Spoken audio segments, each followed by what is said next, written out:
Hey, everybody, grace and peace. We are back. Happy Monday to you all. This is the Monday morning meeting. Thank you so much for tapping in. I got some good things that we're going to talk about today.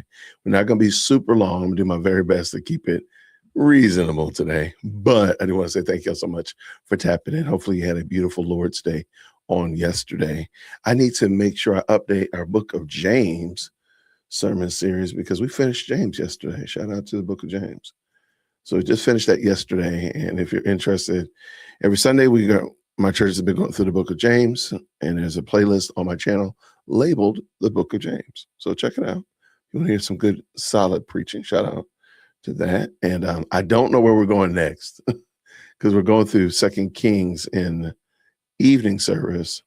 So I actually don't know what we're going to do next. So we'll find out. But I'll make sure you know, and all that kind of good stuff. Hopefully you all are having a great Sunday, a great Monday morning. Let me add this to that.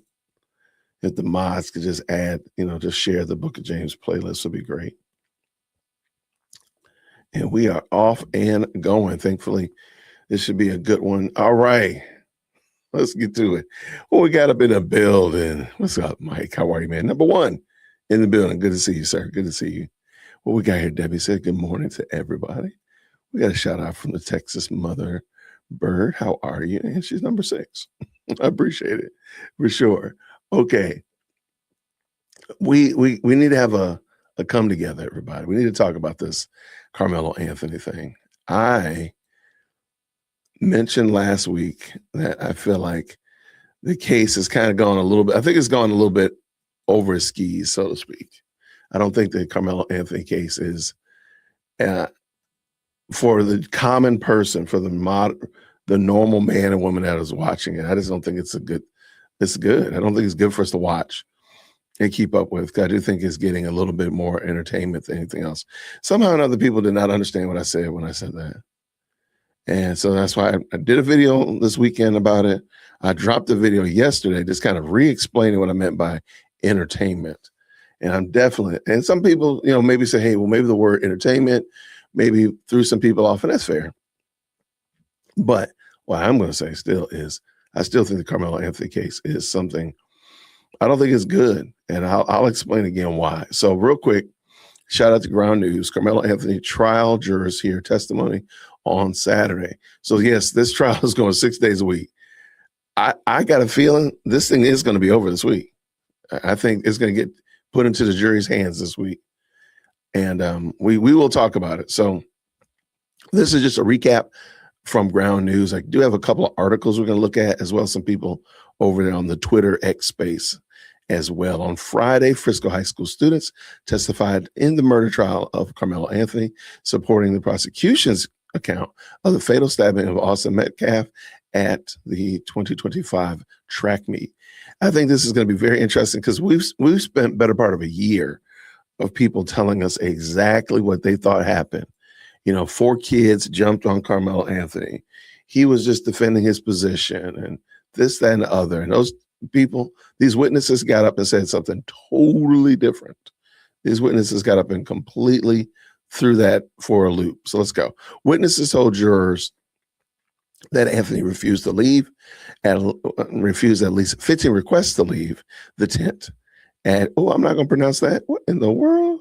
That's my first time ever seeing the name of the stadium. What? Kawhi Kendall Stadium? Lord, let that be the last time they put that word in here. Stadium before the confrontation escalated. And prosecutors presented the folding 5-inch knife used as the murder weapon. Students testified they did not believe Anthony acted in self-defense, describing how Metcalf fell after being stabbed while his twin brother, Hunter Metcalf, remained uninvolved nearby, scrolling on his phone. See, that's what I'm saying. This is gonna hurt the narratives that people have told, because we were told that Hunter and Austin were beating up on the boy, and he was just defending his position. Well, several people say Austin wasn't even paying attention. He was on his phone. He was scrolling. Jurors and Metcalf's Parents watched police body camera footage of the officers performing CPR on the 17-year-old victim, while Anthony's family reported facing racist attacks and harassment throughout the proceedings. Criminologist Jonathan Reed noted that the high-profile interracial cases often become symbolic proxies for broader debates on race and justice, potentially impacting public confidence in the legal system regardless of the verdict. This is really what I'm trying to say. Like, I don't think this trial is going to do well to for race relations, if you will. And I think a lot of people want it to be that way. So, man, that was an update on it. Let's look at a little bit of what has happened last week, because they're going to be back at it in about 2 hours, give or take. It's 8 o'clock here, so I think it's 3 hours. I think they start at 10. Don't quote me on that, but real quick, week 1 recap: murder trial of the Carmelo Anthony in North Texas. And like, I'm asking, like, what's the purpose of staying outside protesting? Like, what is the actual purpose of that? All right, let's go. Green hearts when you can hear. A handful of Carmelo Anthony supporters gathered at the Collin County Courthouse in McKinney, Texas today. A sharp contrast from just 24 hours earlier, when demonstrators on both sides shouted heated words as the racially charged murder trial began. Anthony, now 19 years old, faces a first-degree murder charge for the fatal stabbing of 17-year-old Austin Metcalf at a Frisco, Texas high school track meet last year. The teens, who went to different schools, argued after Anthony sat under a tent belonging to Metcalf's team.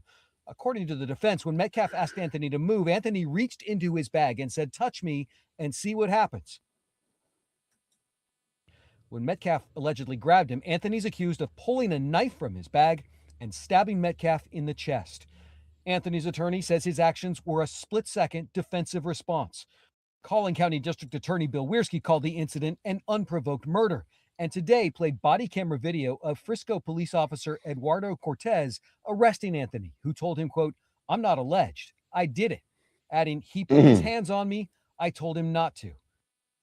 No black jurors were seated for the 12-person panel. The prosecution says the process was race neutral and struck the remaining 3 black candidates because they were all educators. Is this something that you think could come back up during the trial? I would expect them to raise it again, depending on what the verdict is. And it's an issue that would be raised in the direct appeal process. A string of teenage witnesses have been taking the stand today, describing what they saw, what they heard underneath the tent at that track meet. The judge plans to continue hearing testimony tomorrow through the day on Saturday, working through the weekend, hoping to wrap up this trial within 2 weeks. Jason Allen, CBS News, Collin County, Texas. I don't see how it's going to go any further. I mean, I don't see how it's going to go longer than that. Fly or fight. Jacob Borda's home surveillance. So let me just real quick. That's pretty much everything that they've just said. I want to say this right here. Brooklyn law professor Alexis Hogue Fordhar said that the challenges of jury selection can resurface later in the case. I would expect them to raise them again, depending on what the verdict is. Hogue said, adding that it could be an issue raised during the direct appeal process. What would be the problem, though? That's the thing I don't get. Like, what would a black person be on the jury do? Do you expect them to ignore the law, ignore the rules, ignore the evidence? What do you expect to happen? Like, what does having a black person on the jury change in this regard? In this case, not talking about every single case under the planet, but what changes in this story if 3 black people, 4 black people, all black people were there? Like, what would they do? Given the evidence that we've heard, what would change? That's the part I don't get. And it doesn't make sense to me. It makes no sense at all. But let's hop over here real quick. Let me see, make sure, give y'all a chance. They assume that all black people would side with him. That's the point. And that's the, I want them to just say that out loud. I want them to say, we black people would not convict another black person. Just be honest. But what would be so they can cry racism, right? But what would change about the evidence that's being shared? Would there be a change in the evidence? That's my question. Hey, real quick, let's hop over here. Let's look at some of these, what's been happening outside. Hence why I say I don't think it's good. All right, so we got people, this lady, I saw this lady with the green head wrap earlier this weekend. I think she was like trying to conjure up some kind of voodoo or something, or conjure up some kind of spell, if you will. Let's bring her in. Let's go. I'm not gonna touch you.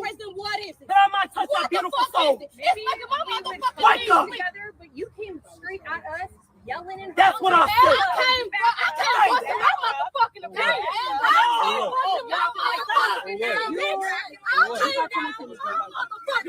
Bitch. I'm in pain. I'm not in your motherfucking face. But I'm gonna say what the fuck I gotta say. Bitch, have you ever had your motherfucking taken away? And can't fucking use the back. Get that logo. You ain't never felt that shit. You ain't never fucking. This a real question, serious question. I really, truly, serious question. What is the purpose of these people on both sides being outside the courtroom, the courthouse? What is the purpose? Because none of this is glorifying, edifying to God. This woman is losing her mind. She is being pulled into sin by being here. Maybe you need to go home, ma'am. Maybe you need to be home. Maybe you should be elsewhere. This is causing you to sin. Well, what is the purpose of being outside if it's causing you to behave in this manner? I'm being for real.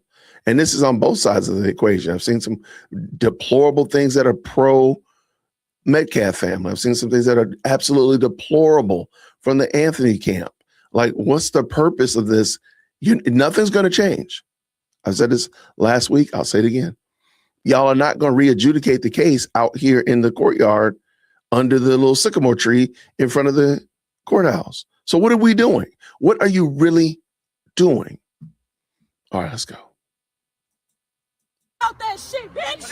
You ain't never fucking felt that shit. So you know what the fucking feels like. So I'm gonna probably skip the rest of this one because I mean all she's doing is just expletives. Like, what's the purpose of this for expletives' sake? I'm gonna look at this person right here. Jinxed and Sippy are there, and they've been doing a really good job. And I don't see any more from Saturday. She did some earlier this week as well. But like, what's the purpose of this? Why be here if it's going to cause you to get into sin like this? Okay, maybe that was the same thing I saw earlier. My bad. I think this lady was being a little bit more rational here. I don't know if that matters much, but let's go ahead and bring it back in. Like, what are we doing? And I know she's crying her white tears right now, but right now I already know they might not give a fuck. But I'm actually going to tap into that soul. And you better stand 10 toes down for every single last children on this planet. Because when it comes deeper into that summer, when the children get snatching all over America, because America got all them altars and they hungry for that blood, that young blood, you better stand 10 toes down, every single one of them. And if you don't, I'm going to come in your dreams. You understand me? I'm not trying to come at you like that, but you better stay genuine. You better stay authentic. And if you don't, I am going to come and I will run all the way to your home. Do you understand me? And I know she's crying her white tears right.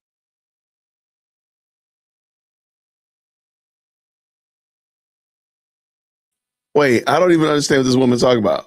She's talking about she's going to come to this woman in her dreams and harass her if she doesn't stand 10 toes down on what it is that this woman believes she should stand 10 toes down about.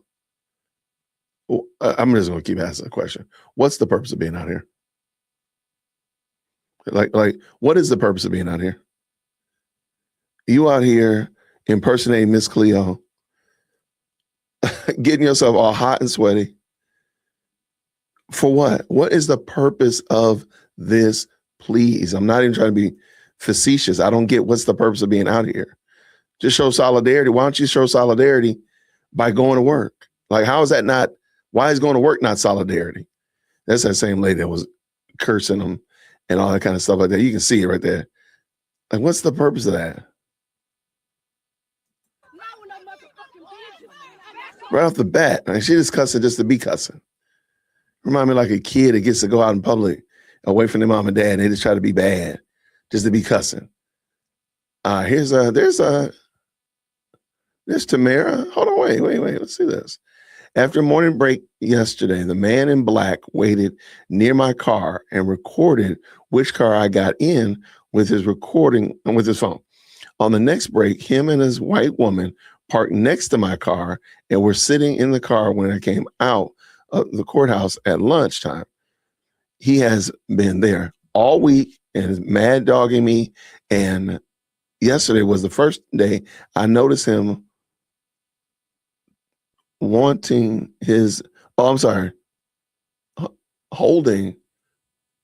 I don't know what you're trying to say, punching is a firearm.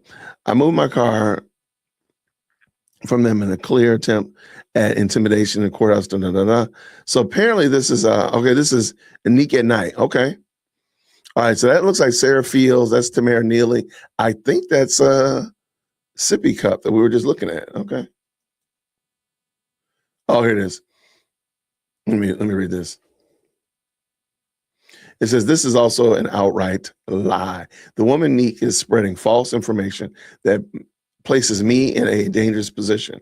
At this point, I believe these actions are intended to incite harassment and potentially violence against me. That's what I'm saying. Like, we, the reporters, the journalists, the citizen journalists, should not become part of the story. Now we've crossed over. Now you'll be creating another story now. Now there's a Nick at Night and Sarah Fields side story to the overall long story of the Carmelo Anthony, Austin Metcalf trial. Because of situations like this, we have significantly increased our security measures and are taking additional precautions to ensure our safety. We are currently in a safe location and getting some much needed rest. I will have an update on yesterday's courtroom events soon. Thank you all, everyone who has reached out with concern, support, and prayers. They are appreciated more than you know. All right, and that's from Sarah Fields. Okay.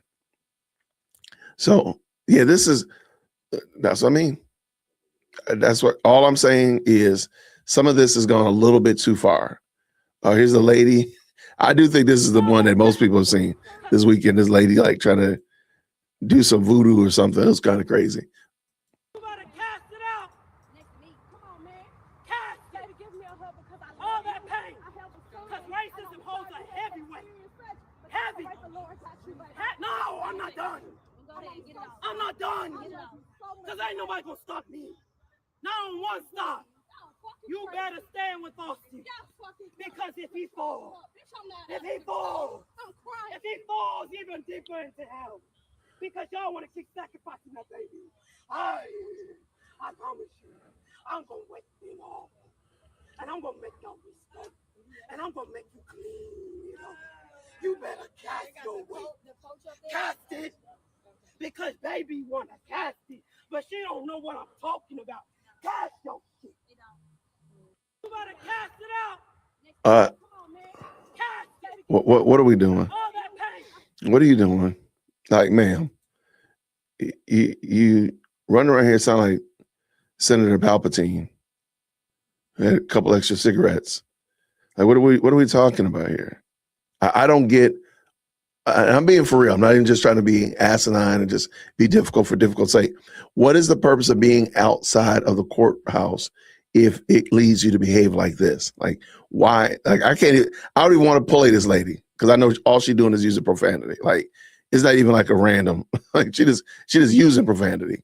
Shout out to Sippy Cup. Yeah, I'm not gonna pull up any more of those. But what is the purpose of this, man? If they are causing you to fall into sin, what is the purpose of being there at the courthouse if it does that? I'm not trying to be just difficult for difficult sake, but at some point we have to realize, like, there's no fruit in this. No, I can't imagine. Oh my gosh. Can you imagine her being in your family? and you got to listen to this every family reunion or Christmas or Thanksgiving. Like, what are we doing? I don't get it.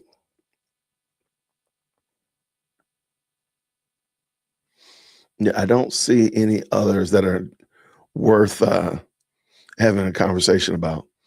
But today is day, I guess would be, I think it's day 7 of the Carmelo Anthony trial. It might be day 7. It could be day 5.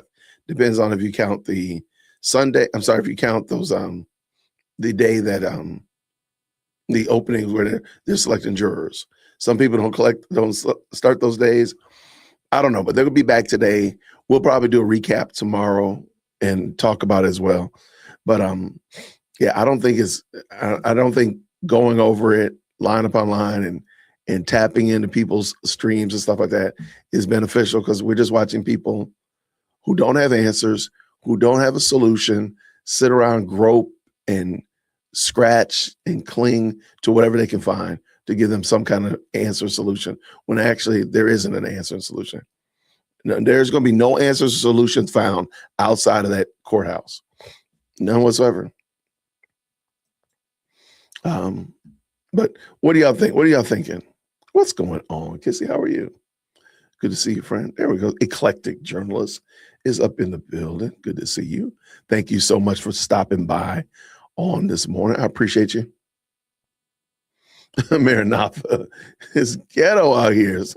I mean, really, Lord, come quickly, because we just messing it up, Lord. We are messing it up.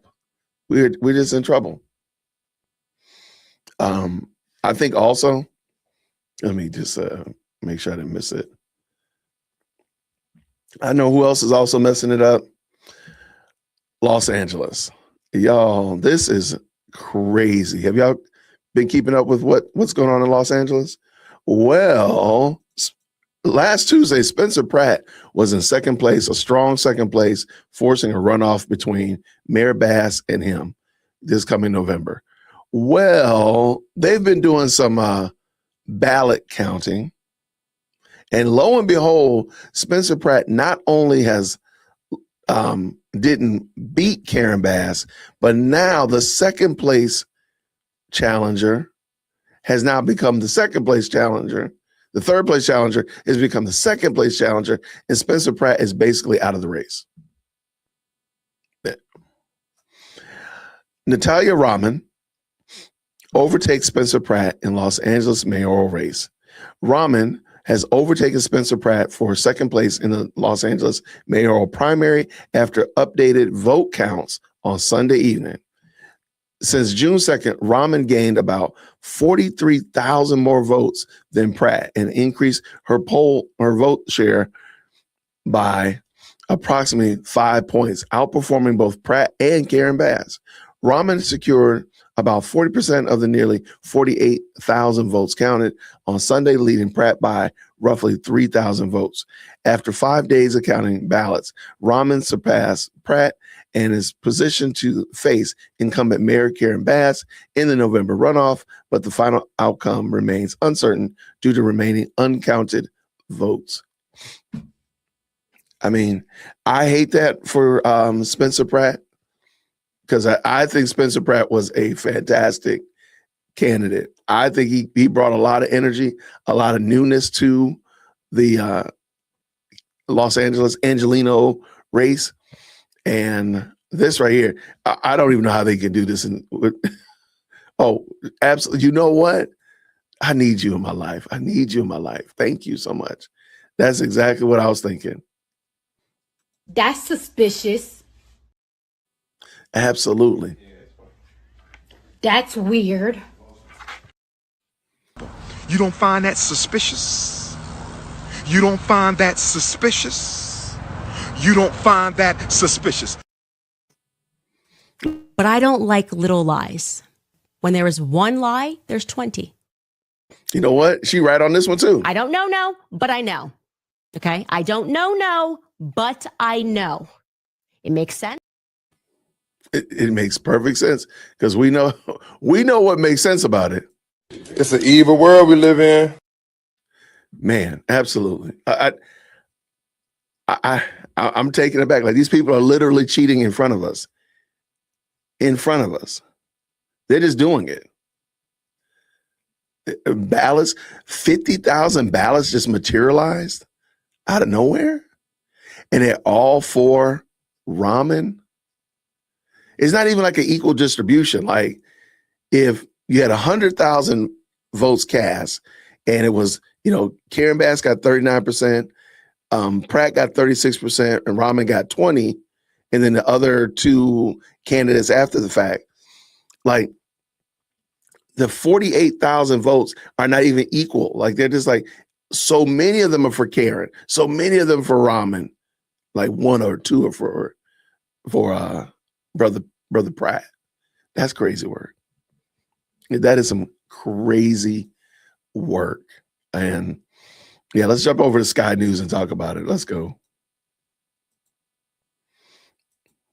We need Spencer Pratt here in Georgia. Whoa. We need him here in Georgia.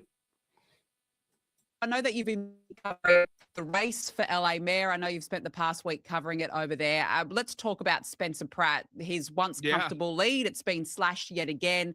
We've just seen these fresh ballots, which have delivered another boost to progressive Nithya Rahman. Where does this leave the race now and Pratt's chances?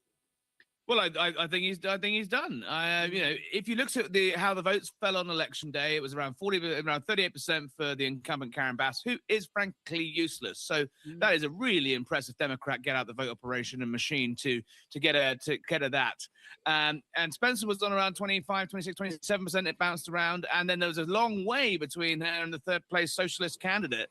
And as those results have come in, what we've seen, the graphs are astonishing. Essentially, Karen Bass has remained completely static. Spencer Pratt's gone up a tiny bit, but the third place outsider is absolutely coining it in the votes that are cast after, votes that are counted after election day. So something weird is going on, frankly. I'm never one for big conspiracy theorists, but an explanation is needed to explain why. Now, look, you can make the argument that actually Democrat areas tend to vote later. They're more urban. They're more urban sort of voting blocks, so it takes longer to count. There's more voters, and so naturally the Democrat vote would go up and up and up later on as the later votes and the urban votes are counted. And if you look at the political map of LA, like areas around LA, more Republican, the outer areas, and it's the city center that is more Democrat. That would make sense if Karen Bass's numbers were going up as well. Right. It just so happened that the graph started going up. The third place candidate, just when she had already conceded, she was giving a speech in tears on election day saying she'd fallen short. And then lo and behold, up it comes. Now, the Californians say we count every vote in California. Yeah, I bet you do. What to see in America is actually a lot of people who are very dismissive of any mention of election fraud or the fact that it's even possible for this to happen, and now openly question. You've got moderate Democrats who were backing Spencer Pratt, who are saying, wait, this thing's real. This is, it does not bear, it's just some questions need to be asked because the graphs look totally illogical. And they have such a daft system. In California that actually everyone's mailed a ballot. And so you got dozens and dozens and dozens of people I've seen already saying, I've got 3 ballots because they've sent 3 to this address. I've only lived here a month. They've sent them to the people that lived in this house for 2 years before and 10 years before. So all you have to do is date it to election day, and you can mail it in. You're able to go around and technically harvest. Political organizers are allowed to go around and collect votes on behalf of people. And it doesn't take much to work out how you kind of start to do this. And fact is, California, LA, this is, one of the greatest cities on the world, in the richest, one of the richest states in the world. And this is a country, technically, California, if it was a republic, would be the 5th largest economy in the world. And they can't count votes. It takes them a month to find out who their voting was. The Indians do this in 3 days, and they're 1 billion people. It's ridiculous. And anyone really defending the system, and actually the one silver lining for Spencer Pratt has walked so someone else can one day run. The fact is, the scrutiny now that's going to be on the American voting system, it won't just be the Republicans that are pushing for voter ID. I think it will start to become a much more normal, in terms of normal voters, a moderate position. And it's going to be the Democrats who are going to be left clinging to this idea that actually, why would you need ID to vote? Well, have a look at Spencer Pratt. I mean, I just find it extraordinary that they haven't got a voting system that seems up to scratch. I mean, what the heck is going on? This is the state that invented the iPhone, it invented the Apple Macintosh, it invented the driverless car. It is putting Tesla, Apple, you name it. Between the greatest minds of Silicon Valley, can someone please come up with a way of counting votes that isn't from the ark? Literally, I mean, for a state that's actually meant to be so intelligent, my God, they haven't got the basics right at all. Exactly. I mean, it's proper third world stuff. It really, really is. Harry Cole, it's been an absolute pleasure having you on. I've thoroughly enjoyed all of your insights. Thank you so much for joining me on the show. Appreciate it. Thanks for having me. Hey, that was my first time hearing Harry Cole. I don't know if he's got his thumb on it for real. And we'll probably hear more about him, I'm sure, because I also like the Australian news take on our news, which is just absolutely out of control that I had to say that. Like, I love how they report and how they look at it, because they're on the outside of us looking in. And I find it always interesting. All right, y'all. I got one more. I just want to help punctuate this point, because I do think that was a good point that Brother Cole made, that Spencer Pratt may become a cautionary tale, or a tale that we look back at and say, this is why we need election integrity. This is why we need voter IDs. This is why we need to secure our elections, because of what happened to Spencer Pratt. And I think that's good. So absolutely, I love Sky News. Sky is a great outlet, and I do appreciate them. Florida does a great job as well. I ran across Sky today, and I was like, I haven't listened to Sky News in a while. And it was just great. So let's go ahead, and I'm going to tag in my brother from another, Decoy Voice. We're going to let Decoy break it down to us this morning. Shout out to Decoy. Link is down in the description. Let's go. Was sobbing after her blowout loss to Spencer Pratt, but practically, mathematically, and possibly, she's now surging ahead, specifically with batches of mail-in ballots, which initially Trump found suspect. He's doing well. I don't know. If you have a rigged vote out there, that's the problem. The votes are rigged. But now completely calls it out. Your elections in this country, we're like a third world country. Your elections are crooked, and you're crooked, and Meet the Press is crooked, and so is ABC and CBS, all of y'all, and CNN.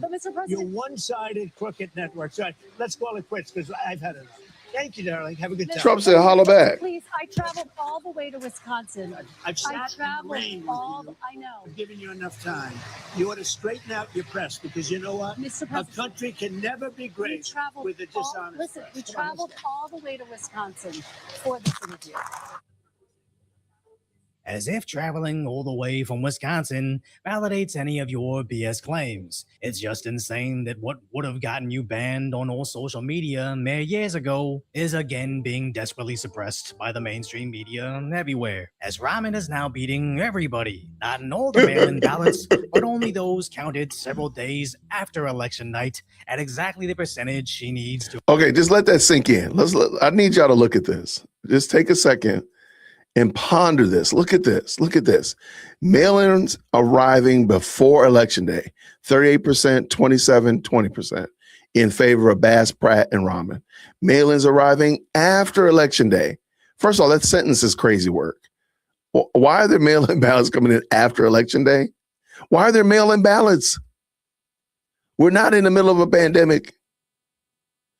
It's 37% Rahman. Well, let me just read it again the way I did it. 37, 34, 19.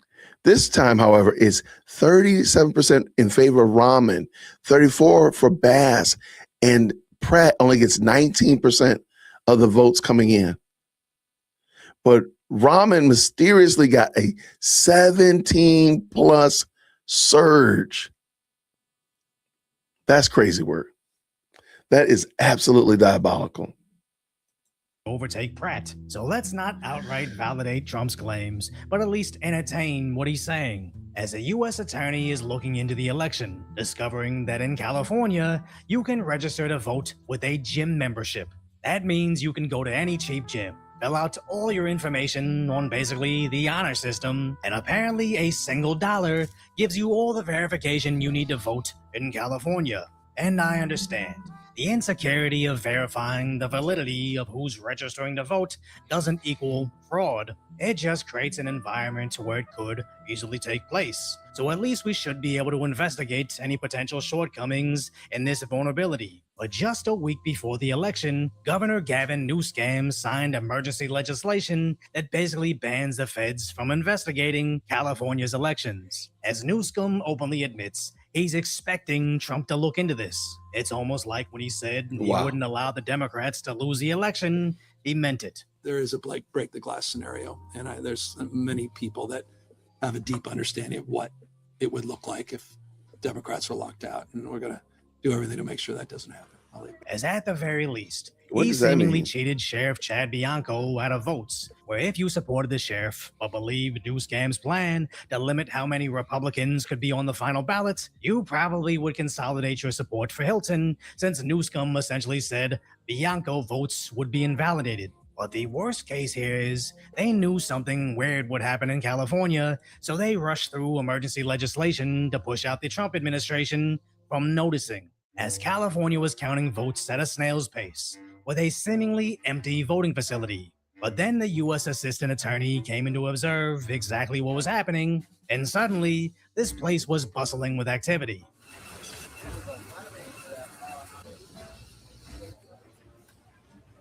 Where worst case, reportedly 95% of these election workers had attended at least 3 No Kings rallies, where they verify signatures, but in case someone can't sign, they write anything as a signature, including a happy face, where a witness can sign for them. But reportedly, the witness's signature doesn't need a verification.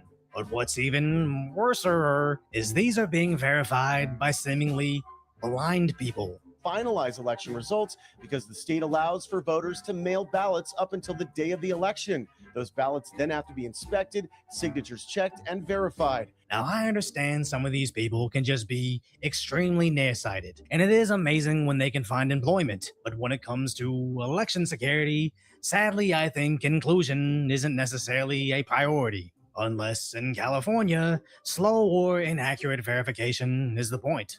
As a Democrat president had admitted this years ago. This struggle is no longer just over who gets to vote or making it easier for eligible people to vote. It's about who gets to count the votes, whether they should count at all. And by all means, each party can have their own strategy. It's just suspicious that the same party that doesn't want voter ID places the validity of voters in the hands of Planet Fitness and signs emergency legislation 1 week before an election, protecting their voter rolls from federal investigation. And then when the third place candidate suddenly makes a comeback with mail-in ballots, but not all the batch.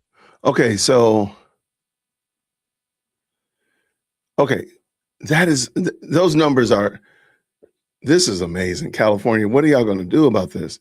So all of those mail-in ballots, the vast, overwhelming majority of them came in for Rahman. Only 3% of the votes, mail-in votes, came in for Pratt. They don't even mention Miller and the other lady. They didn't even get 10 votes. This is crazy work. The overwhelming majority of votes came in for for Rahman, which is just, that makes no sense at all. It doesn't even, so all these people were so pro Pratt up until the time to actually vote, and then they decided to not. And hearing how they verify mail-in ballots is crazy work. Mailed in, just the batches counted several days after they saw her falling 10% behind, and when apparently there were only 291,000 outstanding votes, but after a day of counting, they magically were expecting 311,000 more votes. Again, we're not validating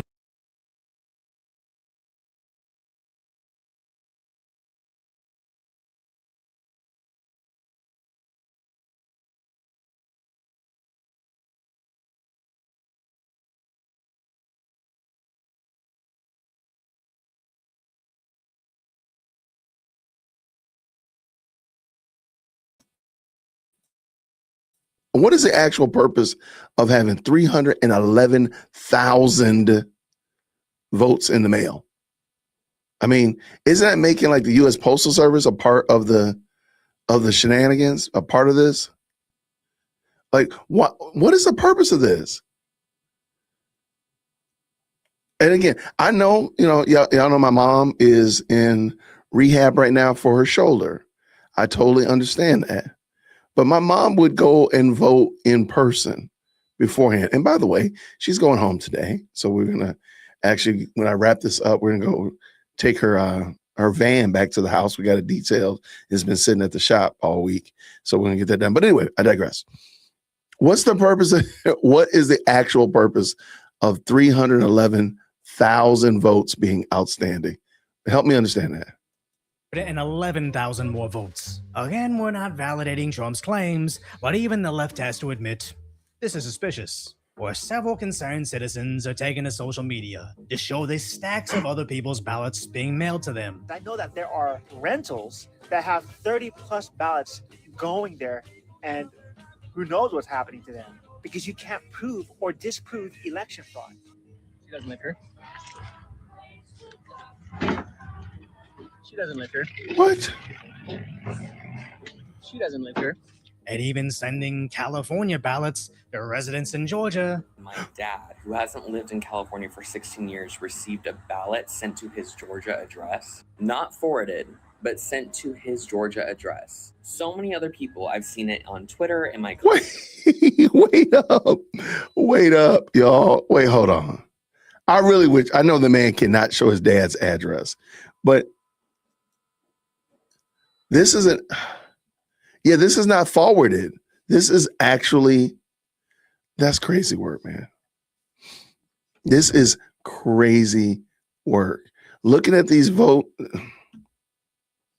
this is crazy. For 16 years, received a ballot sent to his Georgia address, not forwarded, but sent to his Georgia address. So many other people, I've seen it on Twitter, in my comment section, on other social media platforms. So many people have gotten either multiple ballots, they've gotten ballots for themselves, differentiating between their maiden name and their married name. People have gotten ballots for their children when they've never even registered to vote in the state itself. With Benny even discovering 26 voters registered to an empty parking lot. Just home to a porta-john and a giant empty parking lot, we have registered voters. 26 registered voters for this exact location. But none of that. Now, come on, Benny. Now, Benny. That might have been. Now, Benny. Now you're being a little obtuse, Benny. That may have been a mega apartment complex last Tuesday. I mean, that could have been an apartment complex, a nice little community right there, and it just happened to have gotten raised because they needed to build something new. Like, Benny, I don't think you're thinking about this fully, man. You're not being robust and honest. That was probably a nice little, 10 townhouse, 20 townhouse little community over there. Benny, you're just not up on what's going down, Benny. Location. But none of that matters if they can't stop ballot drop-off boxes from being burned. It's almost like California has a major issue with their mail-in voting system, from how they register the voters, to who they issue ballots to if they can even pick up the ballots, to the 37 days they need to count the ballots. 37 days is crazy. Countries need more than 24 hours to count 40 times the amount of ballots. Or again. Wait. Okay, I don't mean to keep stopping. Brazil, presidential runoff, 124 million votes cast, fully electronic voting machines count and transmit results instantly at polling locations, 99.98% plus reporting, and winner declared the same night. California presidential, 16.1 million ballots cast, 13 million plus mail-ins. Like, why do you have 3 million mail-in ballots? Paper mail-in ballots require signature verification and processing initial results on election night, but full count verification takes up to 30 days. Counties must finish most by day 13, final by day 30. Okay. We're in trouble, y'all. The amount of ballots. Or again, the system needs to be fixed. That is if this isn't a flaw, but a feature of Californian elections. But at least our Supreme Court is looking into enforcing an election day, not election month. The Supreme Court, we're waiting on an opinion from them about how long you can actually accept ballots mail-in ballots after election Why do you have day. mail-in ballots? So might impact this. As no matter how they frame it, max democracy, protection from intimidation, or pipe leaks, you're not wrong for questioning what's happening with these elections. You can't confirm any fraud, but why not verify it so the citizens are still confident in our elections? But new scams, new emergency legislation doesn't want any of that, as this is the same scumbag governor that couldn't stop from seemingly dancing at the idea of land grabs after mass fires You sure decimated the was. state. Yeah. So if you appreciate my concise, light order commentary on the tragic status that is today's reality, hopefully I've earned your subscription and you'll subscribe to Decoy. Shout out to Decoy Voice. Definitely want y'all to check him out. Excellent content creator. I like Decoy a lot. All right, we're going to shift gears. But first, before we do all that, let me see. I'm just reading through, make sure I didn't miss anything. Please make sure your notifications are on. I'm working on it diligently to make sure that I don't do like any pop-up and surprise live stream, so that way YouTube does all of its proper notifications, but you might want to just double check. And the best thing to do, I've told people, is unsubscribe, turn off YouTube, log out of YouTube rather, log back into YouTube, resubscribe, turn on all the bell notifications. That seems to fix whatever the problem is. But please make sure you resubscribe though, please. The YouTube keyboard. I'm missing something here. Okay. Most of you all know that Editor Mark, our good friend Editor Mark, is actually in the Philippines. And I do want to just bring this up just for you all to be prayerful. They had a pretty intense earthquake in the Philippines yesterday. So I'm just going to bring this in. I did talk to Mark. He is fine. This is in the southern part of the Philippines, not his where he's at, but it's still probably pretty scary. So I don't know if you saw this. This is absolutely insane. What happened? So let me just pull this in.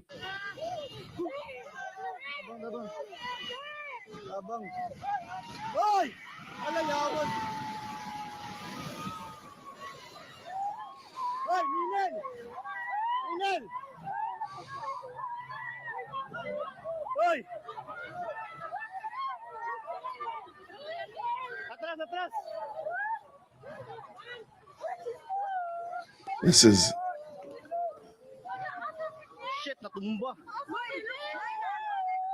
definitely be in prayer for the men and women and brothers and sisters in the Philippines. This is pretty wild.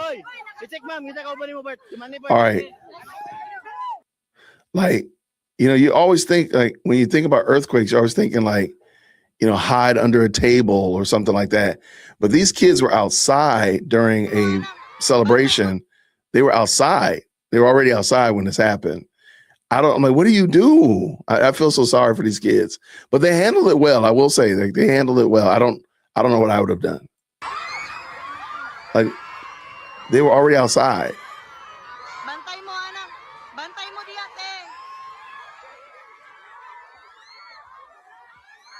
My little boy looking like, wow. Lingkod lang, lingkod lang. Lingkod lang. Lingkod lang. Lingkod lang. Lingkod. Lingkod lang. Lingkod lang. Lingkod lang, lingkod lang. I don't know what she's saying. It sounds like she's saying sit down.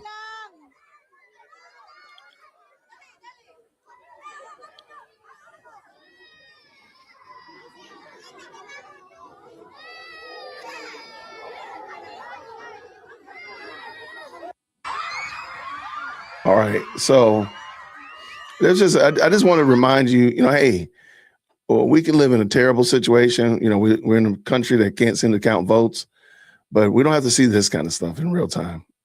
This is just, I mean, it could be so much worse. Let me the stucco coming off. I mean, it's peeling the skin off the building. That's that building we saw collapse earlier.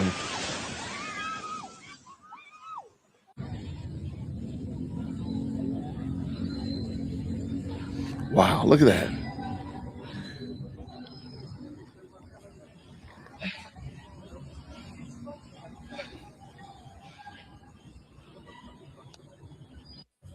Grabe yung lindol, basag yung SM.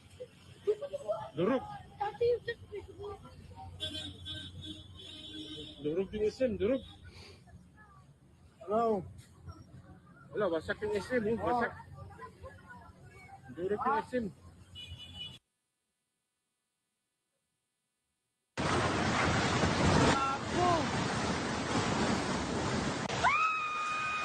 All right, so I think that was it. We saw the kids at the school. I mean, this is just amazing.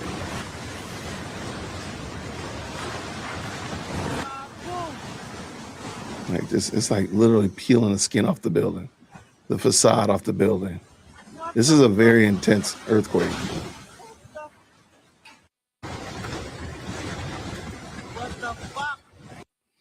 Oh, wait, where are they? Okay, wait. This is how the earthquake hit Medano, 7.8 magnitude earthquake in Polomoc, South Combata, Philippines. This looks like a school, like they're inside. Oh, okay, let's see how this looks.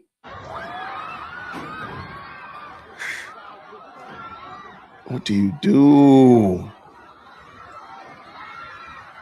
Oh, tiles are falling out of the ceiling.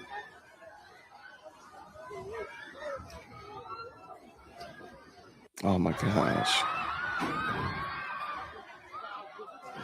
So definitely, I don't know if they're reporting on this, but definitely pray for the people of the Philippines. This is, I don't even know what I would do.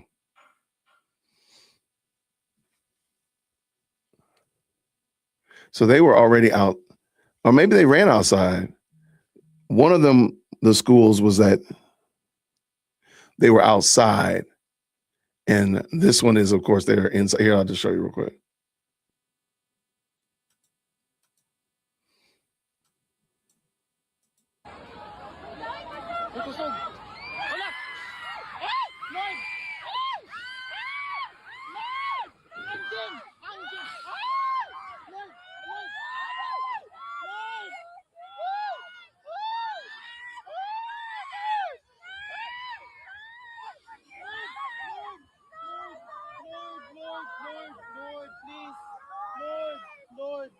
Lord, have mercy, Lord God. Oh, wow. Lord God, Lord, Abang, Lord, have mercy on us, Lord God. Lord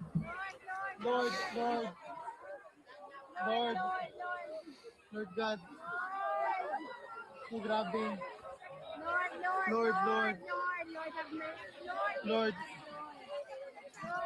Lord, usog hapon siya, Lord. Wala ang kadir o sa stage. Wala na. Usog kaayo. Lord. Pungko sa.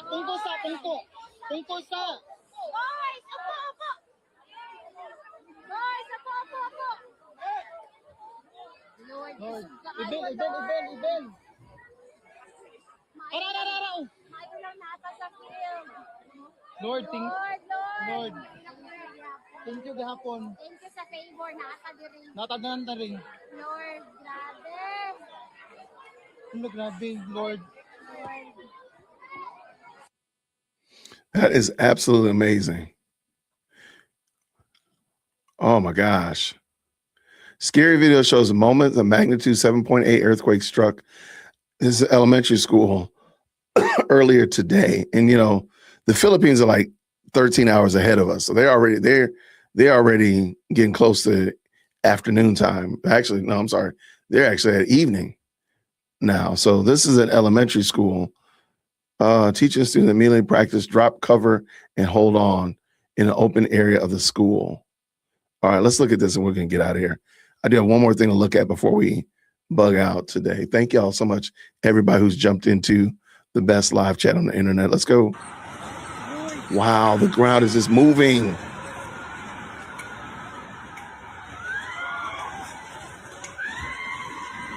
Oh, that superstructure. Get away from there.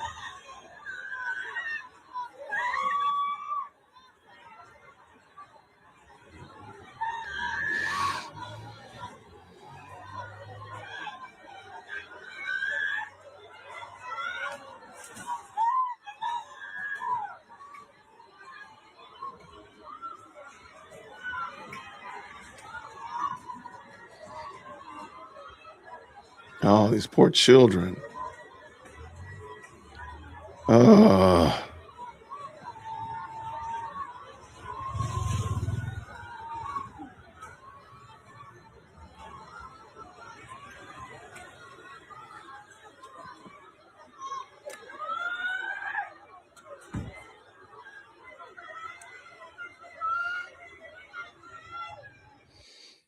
All right, I just let me see real quick. Does anybody report how long? I see somebody ask how long did it last. I don't know, but I see it is whipping up this pool like nobody's business. Let me see if I can find. Let me leave that right there. Let me see how long did it last. I'm gonna go with it. It probably was like 20 seconds. But I mean, aftershocks. I don't even know how they even determine aftershocks.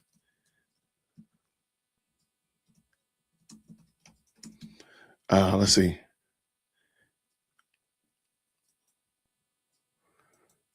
All right, AP reports. They're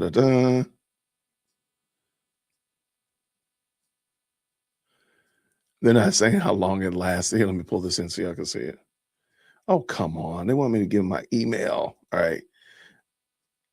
7.8 magnitude quake in the Philippines kills at least 32, collapses buildings and sparks a tsunami. All right, so there is a tsunami in the mix as well. Goodness gracious, man. So almost okay, let me I'm just going to scan through this very quickly. I'll drop this in the description of this video as well. I don't see how long it lasted though. See.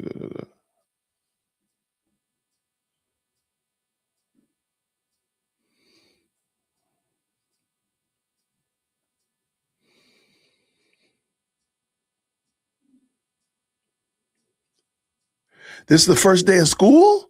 Oh, crackers. Their excitement, they're talking about the schools, the children, their excitement for the first day of school. That's why they're probably outside for some kind of first day of school event. Oh, man. Principal Rossville said it turned into trauma. Some of the young students screamed and panicked and wept, but mostly remained seated and still, preventing any injuries, said, adding that a motorcycle was damaged when the shed crumpled on the ground. Yeah, I don't see how long it lasted. I mean, we've seen this building collapse several times in several of the clips, man. This is all right, so there was an earthquake. It was off land. It was off land, for crying out loud. All right, and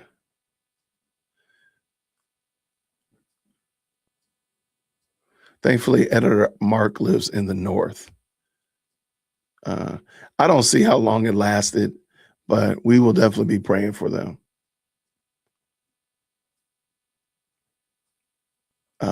So shout out for sure. You know, I was going to end talking about the World Cup because, you know, the World Cup is coming here to Georgia. Actually, I'm not going to talk about it because it was meant to be kind of fun, and it's kind of silly talking about the World Cup. I'm just going to end on this. Let's pray for the brothers and sisters in the Philippines, and then I'm gonna bug out. So I'm not gonna do the even though I think it's still in the notes for the video. I'm not gonna do it because again, it was just meant to be silly, just talk about World Cup, and this is kind of serious and sad to say that so many people are being negatively impacted by this, and it don't seem like a lot of people are talking about this. Is crazy. Yeah, I'm gonna pray and I'm gonna bug out, y'all. Thank y'all so much. Father, I thank you, God, that first of all, that you are God and that you are in control and rule and reign over all the affairs of our lives. And we can come to you not only with our hands out, but we know that you're a loving, caring Father to each and every one of us, whether we know our brothers and sisters on the other side of the planet or not. We know that you know what's going on in the Philippines and you've ordained it. So we do pray, God, that you will be with their government as they're trying to recalibrate, as they're trying to get their arms around this. I do pray for safety among the brothers and sisters and people that are living in the Philippines, God, that have been impacted by this earthquake.